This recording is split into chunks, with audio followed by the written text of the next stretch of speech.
Salut les Topiens, je suis là.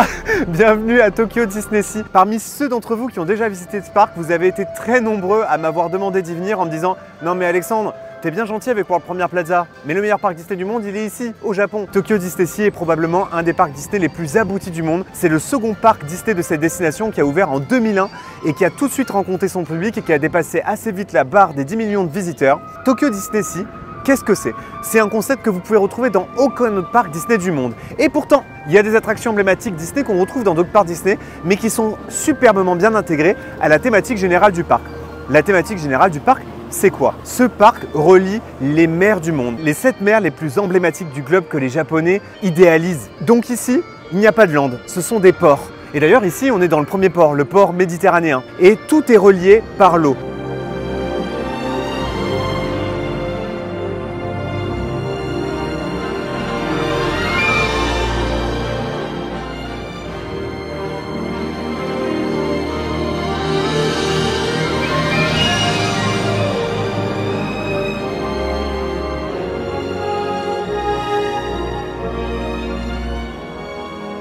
J'ai vraiment pas les mots. Je crois que c'est le parc Disney le plus beau que j'ai jamais vu.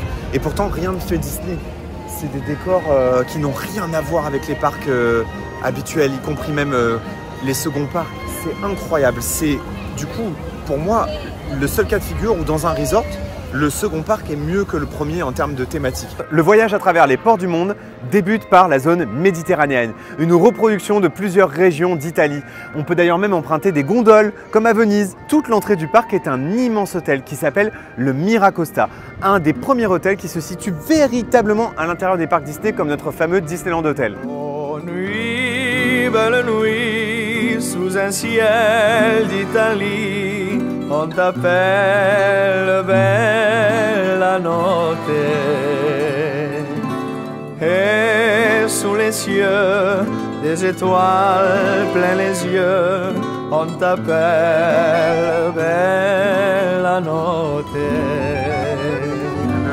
Deux par deux, comme des amoureux, vivez l'enchantement. Si c'est l'amour qui vous appelle de tout cœur, répondez-lui. C'est vrai que Tokyo Disney-Sea, c'est le parc des moyens de transport. Là, on vient de faire les gondoles à Venise, bluffé par la qualité du décor à tel point que vraiment on s'y croyait. Et on commence par une attraction emblématique des parcs Disney, mais qui ici, forcément, a été un peu, non pas rethématisée, mais intégrée à la storyline de Tokyo Disney-Sea. Et donc, on va aller faire Soarin' Fantastic Flight avec des clins d'œil à la Renaissance italienne. Il faut savoir que Soarin' est une des attractions les plus populaires du parc, donc n'hésitez pas à aller prendre des fast-pass gratuits pour l'attraction lorsque vous passez le ticketing.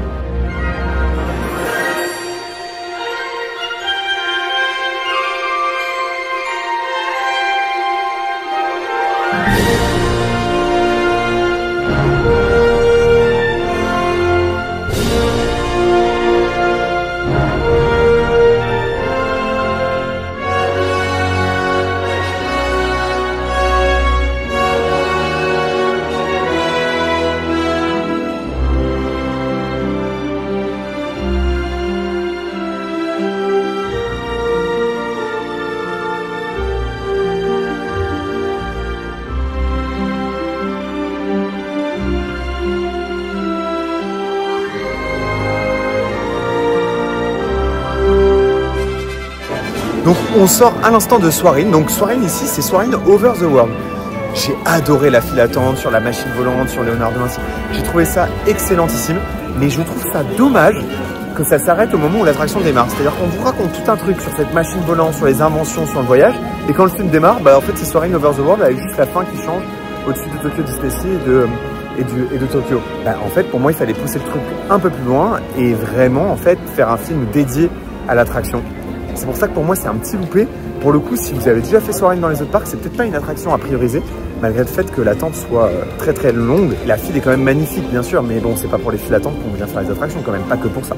Je ne sais pas encore si Tokyo Disney-Sea est mon parc Disney préféré, mais par contre, je peux vous assurer une chose, mon land préféré parmi tous les lands que j'ai pu visiter dans le monde, Mysterious Island, ce que vous voyez derrière moi, c'est probablement, effectivement, mon land Disney préféré. J'ai jamais vu un land aussi bien pensé en termes de thématique, mais aussi en termes d'agencement de l'espace, de circulation des visiteurs, car ce land est aussi une sorte de hub qui vous permet de rejoindre les différents ports du parc. Mysterious Island, c'est cette île dans laquelle se rend le capitaine Nemo et se mélange là d'ailleurs plusieurs univers des ouvrages de Jules Verne. Et vous avez 2 attractions dans cette zone. Voyage au centre de la Terre. Alors même que je fais ma vidéo de présentation, le volcan rentre en éruption. Il rentre en éruption plusieurs fois dans la journée de manière complètement random. Vous voyez les flammes ? Bon, je les ai filmées de près, vous inquiétez pas. Donc Voyage au centre de la Terre, c'est mon attraction préférée ici.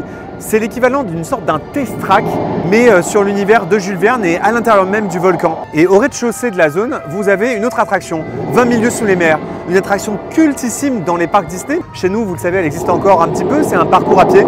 Mais ici, c'est une sorte de dark ride. C'est le moment tant attendu d'entrer dans le volcan.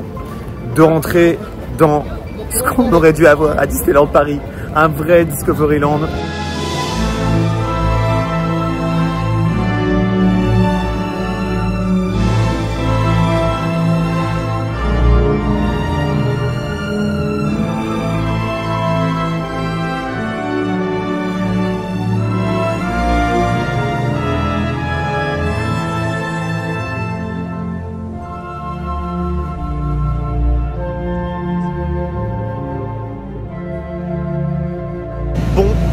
Je suis un peu sous le choc, j'ai pas les mots, je crois que ça y est, c'est ma zone préférée du parc, c'est magnifique. Je crois que dans ma vie de visiteur de parc Disney, bien sûr Tokyo Disney Sea est un des plus beaux parcs que j'ai visité, mais surtout le land le plus fou que j'ai vu dans ma vie, c'est celui-là, c'est Mysterious Island. Là j'ai pris une de mes plus belles claques en termes d'immersion Imagineering. Donc ce land qui est sur 2 étages, dont le show building n'est pas révélé, entièrement camouflé par le décor, avec 2 attractions qui n'ont rien à voir et que je trouve tellement poussées. Quelle réussite! Hein, pas vrai, Rafi? Hein? Donc c'est le moment pour nous de faire Voyage au centre de la Terre, qui est une attraction qui avait d'abord été imaginée pour Disneyland Paris, dans le cas où notre Discoveryland aurait été un peu plus complet. Et donc là, c'est le moment tant attendu d'aller vraiment au bout du rêve de Jules Verne.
On sort du Voyage au centre de la Terre.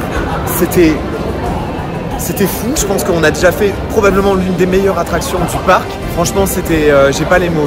Donc Voyage au centre de la Terre, c'est un parcours en intérieur qui reprend la technologie de Test Track, de Cars, et c'est une attraction qui vous emmène vraiment au centre de la Terre jusqu'à ce que ça dégénère et qu'on tombe du coup sur le monstre. Qui a des accélérations à l'intérieur, il y a du feu, et puis il y a une chute. C'est la première fois que je fais une vraie chute sur ce type d'attraction. J'ai pas les mots, c'était incroyable. Tu sais qu'à la fin j'étais presque frustré que ce soit terminé. C'est un peu court, hein. T'as noté que c'est court? Ouais, c'est court. Mais il faut noter qu'il n'y a pas de show building. Mais oui. Tout est dans le volcan, tout est autour de nous dans le volcan en fait. Je sais pas. Et on monte, on descend. J'ai rien compris à comment c'est fait. On sort à l'instant de Voyage au centre de la Terre une deuxième fois. Bon, c'est bon, je le confirme, c'est bon, c'est acté. Que c'est mon attraction favorite du parc.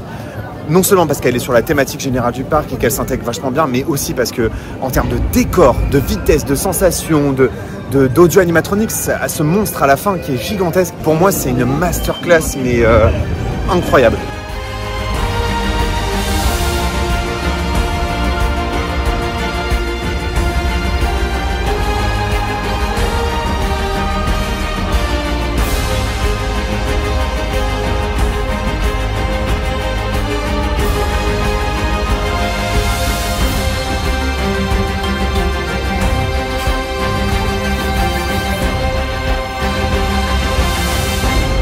là, c'est le moment pour nous d'aller faire 20 milieux sous les mers, dans une version ici un peu différente de ces aînés qui existaient en Californie et en Floride et qui malheureusement ont été supprimés. Et ici, évidemment, ça colle complètement à la zone. La différence, c'est que dans ces aînés, l'attraction, on pouvait la voir, le sous-marin se déplaçait vraiment dans l'eau autour de nous. Ici, comme chez nous, c'est un décor, le sous-marin que je vous ai filmé tout à l'heure. Mais en revanche, on va emprunter une autre petite navette qui va nous emmener sous les mers.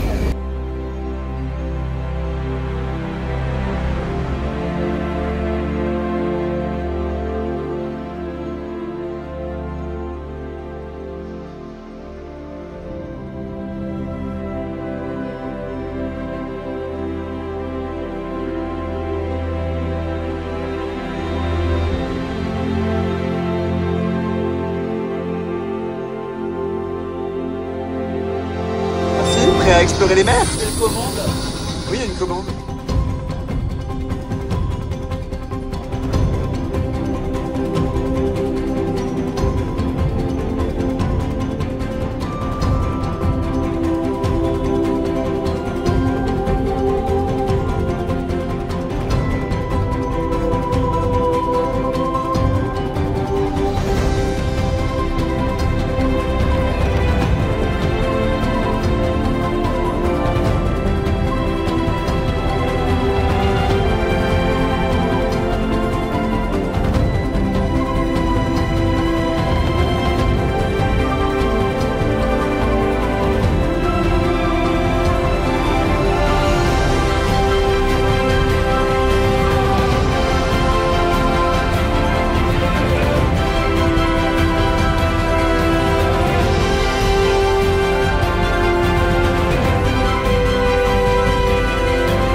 On sort à l'instant de 20 milieux sous les mers.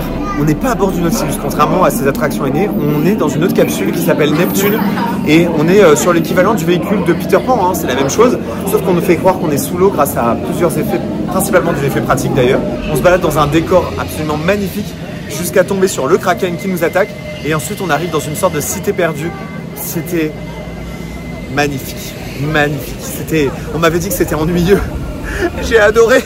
Vous l'avez compris, dans ce parc, il y a le Discoveryland dont on a toujours rêvé, qui fonctionne d'ailleurs quasiment en deux parties en quelque sorte, même si elles sont vraiment décorrélées.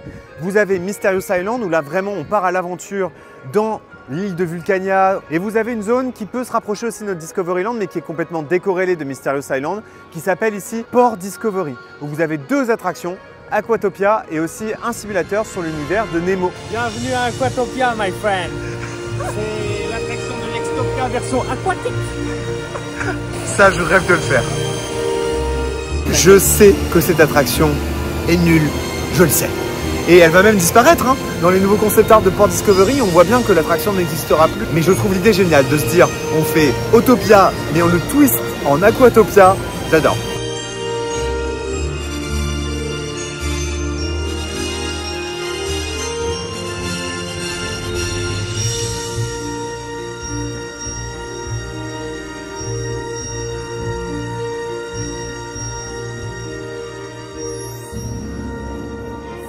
C'est le gros climax de la journée, le moment où on teste l'attraction que j'ai toujours rêvé de faire, Autopia mais sur l'eau, Aquatopia. Et en tant que bonne topière, qu'est-ce qu'il y a derrière?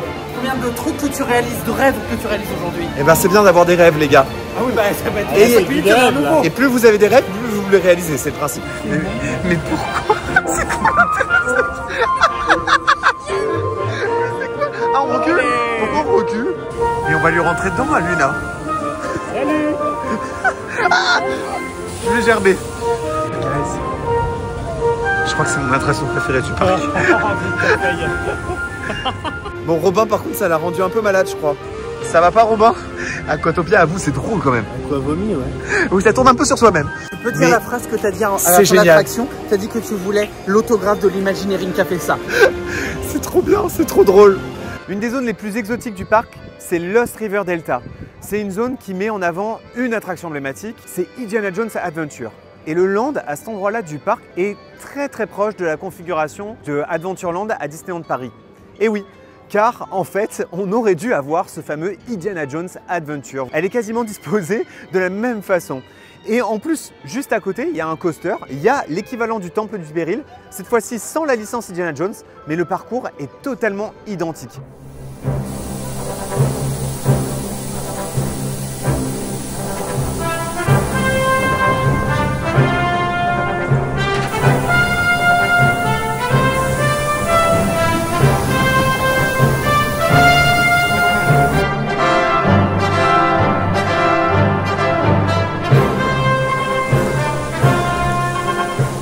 Pour cause de vieillesse avancée, je ne suis pas allé dans le Temple du Péril qui me déboîte à chaque fois que je le fais. Rob, beaucoup plus jeune que moi, a décidé d'y aller. Alors, figure-toi Alex que tu aurais pu le faire. Oui, il est plus fluide, il paraît. Plus fluide, pas de vibration, pas de tapage de genoux, tous les effets fonctionnent, il y a du feu, il y a de la brume. Par contre, c'est le même. Ouais, c'est le même. C'est très étonnant parce qu'ici, il y a tout ce que Disneyland Paris n'a pas. Et celle-ci, c'est la même. Et c'est très perturbant, ça m'a fait le même effet qu'à Walt Disney World quand tu es dans Star Tour et que c'est le même espace, mais à l'autre bout du monde. Et il n'y a pas Indiana Jones. Et il n'y a pas Indiana Jones, mais il est à côté en grandiose quoi.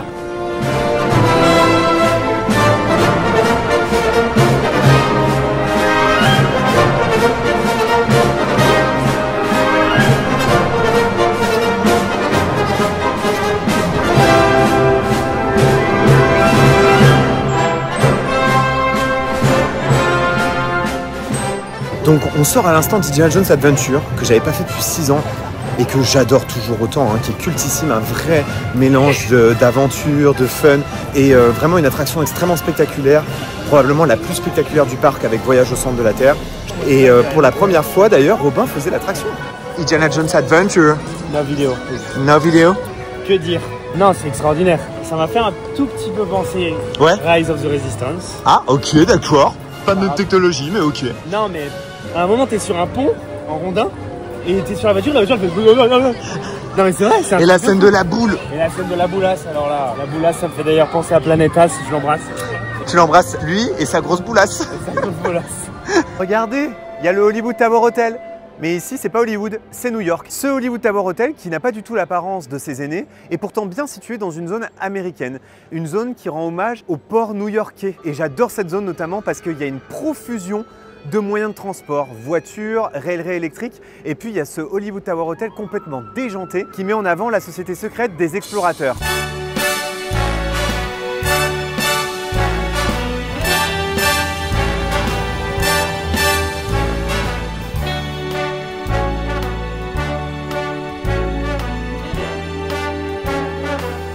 Start spreading the news.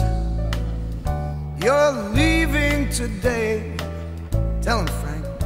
I want to be a part of it. New York, New York.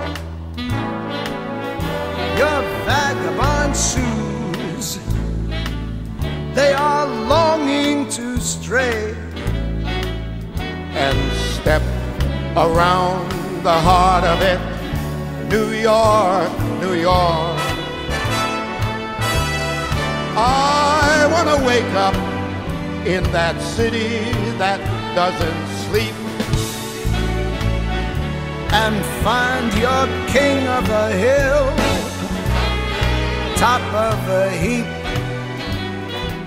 Et voilà, j'y suis, devant le Hollywood Tower Hotel, le seul qui a vraiment une apparence très différente de ses aînés, sans compter Mission Breakout qui avait été rethématisé. Ici, cette tour de la terreur est bien pourtant dans une zone américaine, mais elle a une histoire un peu différente et surtout, elle relie l'attraction à l'univers de la société secrète des explorateurs Disney. Vous connaissez cette fameuse société qu'on retrouve dans Mystic Manor, un peu partout, dans tous les parcs Disney.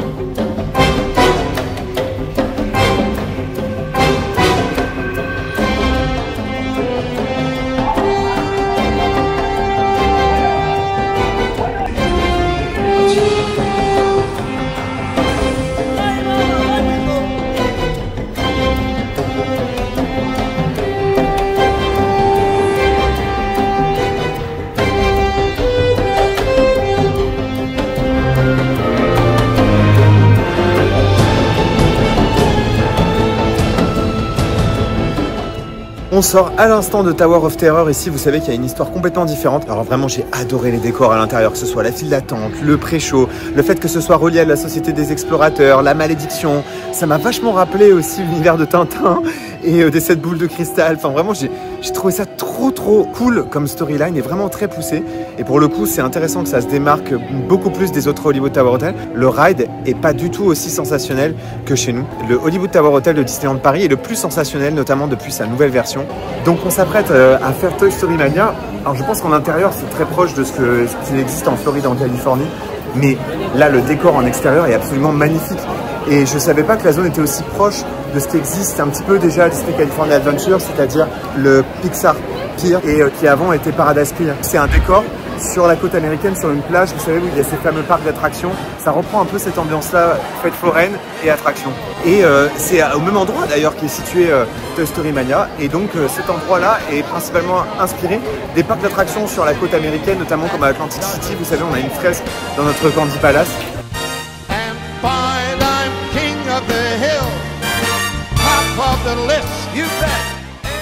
Donc là, on est actuellement sur le Columbia, vous savez, qui apparaît dans la fresque qu'on peut voir sur Main Street.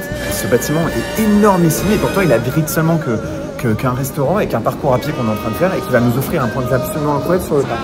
C'est incroyable. Comment c'est possible qu'un décor comme ça, aussi énorme, soit aussi bien entretenu et ne serve uniquement que pour un restaurant. Et en plus, il vous permet d'admirer à la fois le parc, mais aussi l'extérieur. Tout donne vue sur la mer et sur une partie de Tokyo. Et oui, parce que en fait, le décor naturel ici est utilisé comme prétexte à la storyline. Ici, on est dans un parc où tous les ports sont reliés.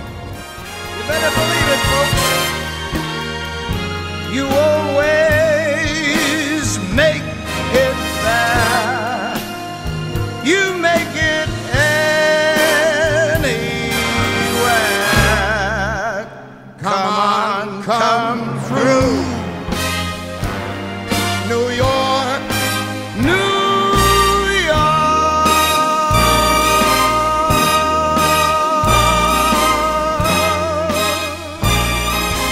New York.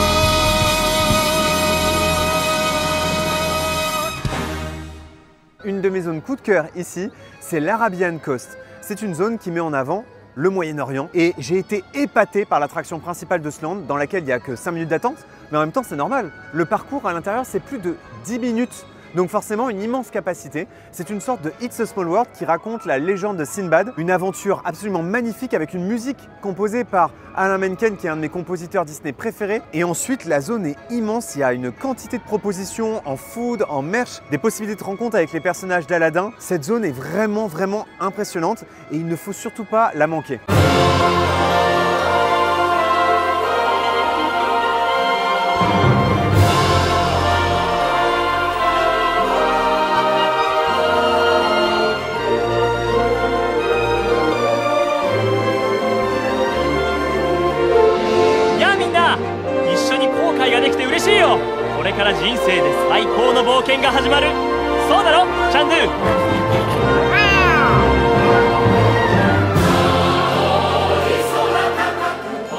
C'est quand même fou, dans la zone orientale, il y a les tapis d'Aladin, mais dans une version qu'on aurait bien voulu avoir nous aussi, même si c'est qu'une question de décor, je vous laisse regarder.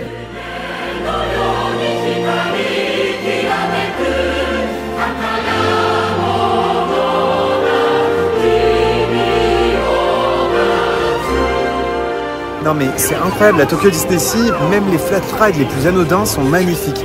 Ici derrière moi vous avez un carrousel, là-bas vous avez les tapis d'Aladin et de Jasmine, mais rien à voir avec les attractions qu'on a habituellement dans nos Adventureland. Tout est poussé ici, il n'y a pas une zone qui est en dessous en termes de thématique, c'est incroyable.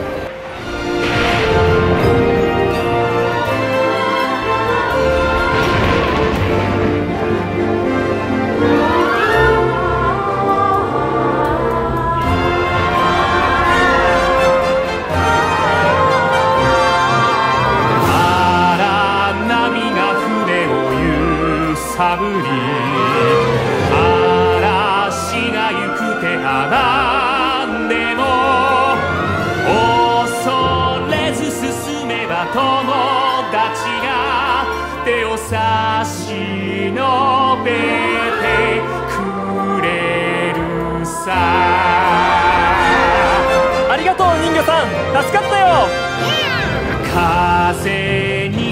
れ旅は続く勝ちを取れ希望を胸に進めみんなを助けながら優しさと勇気忘れず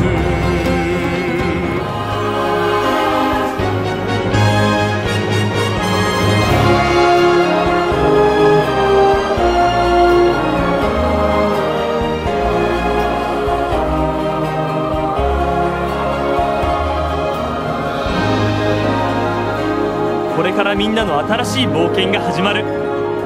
だけどいいかい？いつでも心のコンパスを信じるんだ。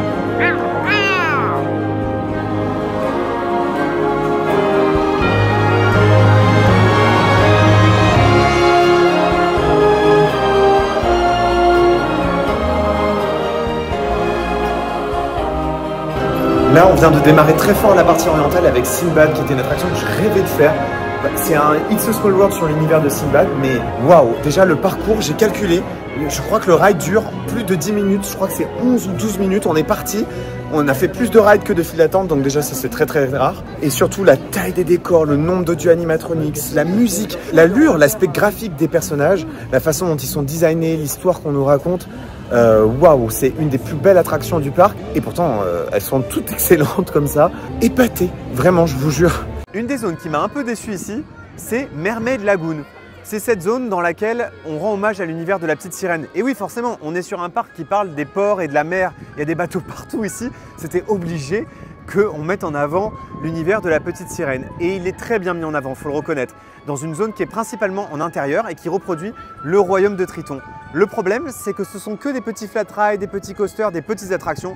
Ça manque de l'attraction emblématique qui avait été imaginée en Californie, en Floride, ou alors d'une autre version de l'attraction qui aurait pu être d'ailleurs installée à Disneyland Paris. Je ne comprends pas pourquoi il n'y a pas ce grand étiquette sur l'univers de la petite sirène et je suis sûr que ça déçoit certains visiteurs qui s'attendaient à le voir ici. Néanmoins, c'est une zone absolument magnifique et que je trouve très réussie d'un point de vue esthétique. Et voilà, c'est une fin de visite à Tokyo DisneySea. C'est un peu tôt pour moi pour vous dire si c'est mon parc Disney préféré. Un sacré chamboulement quand même que de visiter ce parc, surtout c'était le tout dernier parc Disney qui me manquait à visiter avant l'ouverture de Disney à Abu Dhabi. C'est vrai que ça peut pas laisser indifférent un parc comme ça, surtout avec la gestion japonaise, l'exploitation ici qui est excellente, sans parler de la qualité de la nourriture. En tout cas, il y a des zones ici que j'ai adorées, à commencer par Mysterious Island, Voyage au centre de la Terre, 20 minutes sous les mers. Incroyable de se dire qu'ici, ils ont enfin terminé notre Discoveryland qui avait été imaginé quelques années auparavant. Il faudra encore quelques temps pour me faire un avis définitif sur Tokyo DisneySea, mais évidemment que parmi les parcs internationaux, c'est probablement celui-là qui est l'un des plus réussis, des plus poussés au monde, très à part.